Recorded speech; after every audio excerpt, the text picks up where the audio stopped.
स्वपचतो गरीयान यज्जिभ्यागे वर्तते नाम तुभ्यम। वो नीच आचरण करने वाला, अभक्ष पदार्थ खाने वाला भी यदि भगवान नाम उच्चारण करता है तो परम पावन हो जाता। अहो आश्चर्य की बात, बड़े बड़े प्रायश्चित जिसे पावन नहीं कर सकते, भगवान नाम उसे पावन कर देता है। जय शीत हरिवंश विचार के मनुज देह गुरु शरण गही, सकई तो सब पर पंच तज कृष्ण कृष्ण गोविंद कही। कृष्ण कृष्ण गोविंद क्या जाता है। हम तो ये नहीं कह रहे कि तुम नहा के जपो, तुम ऐसा जैसे हो जहां हो, गोविंद गोविंद राधा राधा राधा वल्लभ श्री हरिवंश, तुम पावन हो जाओगे प्यारे। तुम्हारी दुर्गति, तुम्हारी विपत्ति, तुम्हारी उन्नति में जो बाधक कर्म है उनको नष्ट करो। किसी से भीख मांगने की जरूरत नहीं, कृपा की। अगर नाम जप नहीं तो कहीं भी भाग के चले जाओ, देख लो तुम्हें क्या मिलता है। नाम जप करो, तुम स्वयं देने वाले बन जाओगे, मांगना मिट जाएगा जन्म जन्म का। विश्वास करो, जैसे भी हो। नहीं छोड़ पा रहे गंदी बातें, शुरू करो, नाम को तो अंदर लाओ, वो तुम्हें इतनी सामर्थ्य देगा, सब छूट जाएगा, सब छूट जाएगा। विश्वास करो। आज तक जितने बड़े बड़े ऊंचाई के पद पर पहुंचे हुए महात्मा हैं, सबके मूल में नाम पाया गया। निरंतर नाम जप, निरंतर अभ्यास करने से होता है। विश्वास करो, इसके बराबर न तीर्थयाटन है, न कोई अन्य साधन है। नाम कलयुग केवल नाम आधारा, सुमिर सुमिर नर उतर ही पारा। जिसने नाम का आश्रय ले लिया महासुखी हो गया। पर जब तक तुम्हारे पाप कर्म भस्म नहीं होते तब तक तुम्हें आनंद नहीं मिलेगा। इसलिए विश्वास करके दीर्घ काल तक सम्मान पूर्वक, आदर पूर्वक हृदय में नाम जप करो। जब पाप वासनाएं नष्ट हो जाएंगी, पाप प्रवृत्ति नष्ट हो जाएगी, तब आनंद की धारा, तुम्हें कोई भी विपत्ति, कोई भी संकट परास्त नहीं कर पाएगा। प्रश्न होता है कि हम बहुत प्रयास करते हैं पर सफलता नहीं मिलती। प्रयास को कहते हैं पुरुषार्थ, और सफलता नहीं मिली उसको कहते हैं प्रारब्ध। कभी कभी प्रारब्ध बहुत जोर का होता है, जो बड़े बड़े ऋषि मुनियों के ऊपर भी हावी हो जाता है। पर पुरुषार्थ व्यर्थ नहीं जाता। यदि वो सत है तो तुम्हारा पुरुषार्थ भी तो असत है। अगर राधा राधा बीच में बोलते रहो और प्रभु की भावना कर लो कि 8 घंटे से जो काम कर रहा हूं वो समय और वो कार्य दोनों प्रभु को समर्पित करते हैं, अब ये सत्य पुरुषार्थ हो गया। अब प्रारब्ध को बदलने की सामर्थ्य आ गई तुम्हारे पुरुषार्थ में। खिलवाड़ नहीं है। जो तुम एक भी कर्म करते हो वो कर्म सुरक्षित है, वो तुम्हें दंड दे के रहेगा या तुम्हें सुखी करके रहेगा। असत है, पाप है तो दंड देगा, सत है, सुकृत है तो सुखी करेगा। विश्वास मानिए, ये सत्य वार्ता है, ये कोई चाटुकारिता की बात नहीं है। सत्य में सत्य रहता है, चाहे जो युग हो, चाहे जो समय हो, सत्य अपना प्रभाव दिखा के रहता है। इसलिए भगवान का आदेश है, तुम्हारा जीवन भगवत प्राप्ति के लिए, आनंद में डूबने के लिए, मस्त होने के लिए मिला है। ये मस्ती नशा में नहीं है, ये मस्ती दूसरों के शरीर का मांस खाने में नहीं है, ये मस्ती दूसरों की हिंसा व्यभिचार इसमें नहीं है। मस्ती है स्वात्मानंद की। जब कोई चाह नहीं, कोई परवाह नहीं, मृत्यु भी एक खिलौना लगने लगे, उसे मस्ती कहते हैं। वो मस्ती आती है भगवान नाम जप से। शुद्ध ज्ञान का प्रकाश हुआ, मरने का भय खत्म हो गया, क्योंकि शरीर राग नष्ट हो गया। इसलिए सावधान होकर जो जहां जैसी भी परिस्थिति में हो, भगवान नाम सदैव अपने पास रखो। राधा राधा, कृष्ण कृष्ण, गोविंद गोविंद। देख लेना, निहाल हो जाओगे, निहाल हो जाओगे, मस्त हो जाओगे। हमारी बात मान लो, हमारी प्रार्थना मान लो। कुछ इसमें नहीं लगता है। इसमें न पैसा देने की बात कर रहे, ना कोई संयम नियम की बात कर रहे। जैसे बने, मन नहीं लगता, मत लगने दो, ये बड़ा दुष्ट है। ये लगता है हमें दुर्गति कराने के लिए।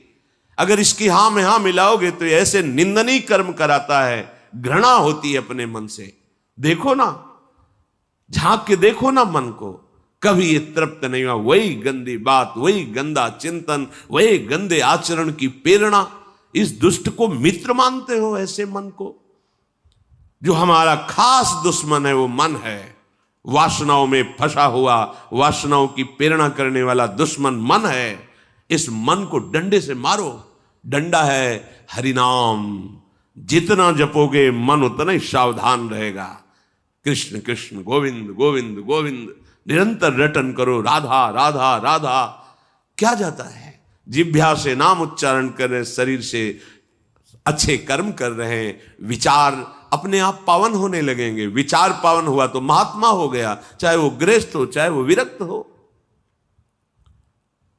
तो ध्यान दीजिए, हमारे पुरुषार्थ को प्रबल करने वाला और प्रारब्ध को नष्ट करने वाला एक ही महान समर्थ है, भगवान नाम।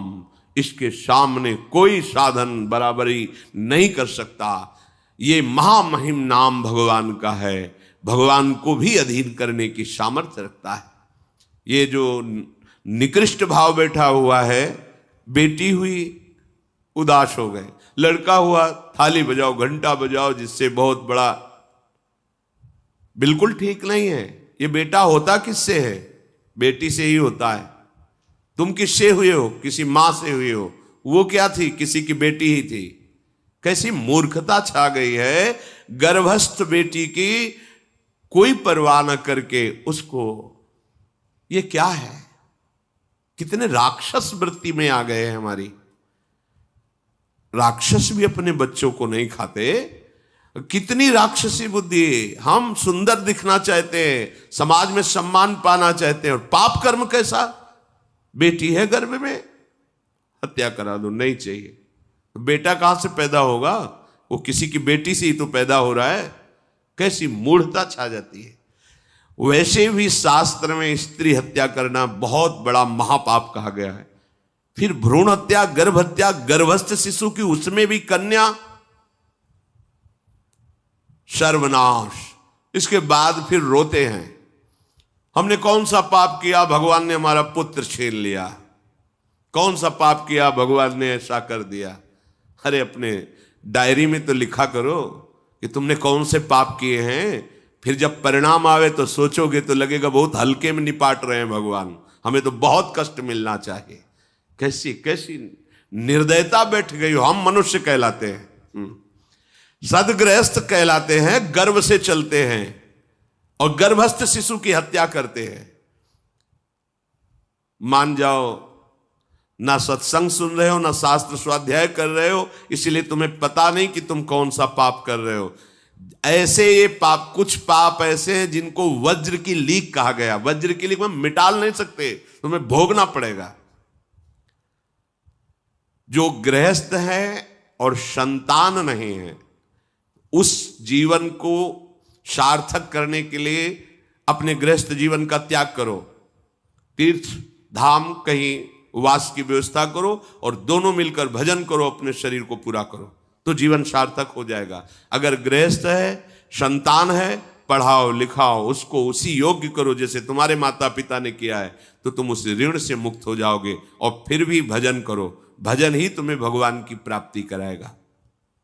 दूसरा, जो अपने धर्म से भ्रष्ट हो चुका है, उसका जीवन व्यर्थ है। आपका एक धर्म है, सबसे पहला धर्म है मनुष्य धर्म। मनुष्य का क्या कर्तव्य है? अपने प्राणों का भी बलिदान देकर दूसरे की रक्षा करना, और यहां अपने मन को सुख पहुंचाने के लिए दूसरे की हत्या कर देना। कैसा राक्षसी भाव वृत्तियों में आ गया। देखो, अगर कोई माता बहन एकांत मिल जाए तो बस राक्षस जैसे टूट पड़ते हैं। ऐसे स्वभाव, मार दो, जला दो, काट दो। बड़ी दुर्गति होगी, देख लेना, यहां भी होगी। छुपा के भी कर लो, तब कर्म प्रकाशित होगा। जब तुम अपराध नहीं करोगे, अपराध नहीं करोगे, तब वो अपराध तुम्हें फंसाएगा और जीवन भर रुलाएगा। मरने के बाद नर्क मिलेगा। नर्क माने बड़ी जेल है, वो बड़ी जेल, ये छोटी जेल है। जैसे बड़े अपराधियों को बड़ी जेलों में भेजा जाता है, तो विश्व ब्रह्मांड की सबसे बड़ी जेल और वहां के सबसे बड़े जेलर यमराज, वहां दंड मिलता है। आप ऐसा ना सोचिए कि ये सब गप है। गांव में जैसे बात करे तो लगता है गप है, जब जेल हो आते हैं ना तो कहते हैं, एक गांव में मिले थे, कहा था कि अगर रोज 5 जूता कोई गांव में हमें मारे तो हम उसे सह लेंगे, लेकिन दोबारा जेल जाने वाला आचरण नहीं करेंगे। दिखा रहे थे कि देखो कैसे कैसे कष्ट वहां के कैदी भी मारते हैं जो बहुत पुराने हो गए हैं, वो हमको अनुशासन में रखते हैं, ऐसा ऐसा कितना कष्ट। अब वो गया ना तो भोगा, अब माया के कारण स्मृति नष्ट हो गई नहीं, सैकड़ों बार अपने भी भोग के आ रहे हैं नरक। दूसरे उसका जीवन नष्ट है जो धर्म का त्याग कर चुका है। तुम पिता माता से प्रकट हुए, तुम्हारा धर्म है माता पिता की सेवा करना। वयोवृद्ध बेचारे माता पिता उठने बैठने में असमर्थ हैं, आप पैसे कमाने के लिए अपनी बहुली निकल गए, अब वो कष्ट भोग रहे हैं, ना उनको देखना है ना उनकी व्यवस्था करना है, मरने दो तो ठीक है। तुम्हें जब परिणाम आएगा तब तुम भी तो बनोगे ना वृद्ध, तब तुम्हें पता चलेगा। अवश्य में भोक्तव्यम कृतम कर्म शुभाशु, होश में माता पिता सबसे पहले भगवान हैं यदि आप गृहस्थ हैं तो। अगर आप बाल्यावस्था से भगवान के मार्ग का अनुसरण कर रहे हैं तो फिर भगवान प्रणत कुटुंब पाल रघुराई, भगवान व्यवस्था कर देते हैं। वैराग्य मार्ग में लौटकर पीछे नहीं देखा जाता। हमारे भगवान के अवतार मानेंगे महाप्रभु चैतन्य देव, नवयुति विष्णु प्रिया जी माता सची छोड़ के चल दिए। आद्य गुरु भगवान शंकराचार्य भगवान के अवतार मां केवल छोड़ के चल दिया। भगवान के मार्ग में यदि ऐसे चले तो भगवान संभाल लेते हो, परम पद मिलता है 21 पीढ़ियों को। मां तो बिल्कुल नजदीक है, 21 पीढ़ियों को भगवत प्राप्ति हो जाती है। और शब्द है प्रणत कुटुंब पाल रघुराई, भगवान स्वयं उसके परिवार का पोषण करते हैं। पर यदि गृहस्थ धर्म में हो और अपने माता पिता का त्याग कर दिया, उनकी सेवा नहीं करते, वो दुख भोग रहे, तो नरक यंत्रणा मिलेगी और जीते जी तुम उन्नति को प्राप्त नहीं हो सकते। तुम्हें भले उन्नति दिखाई देती हो, बाद में परिणाम देख लेना आप।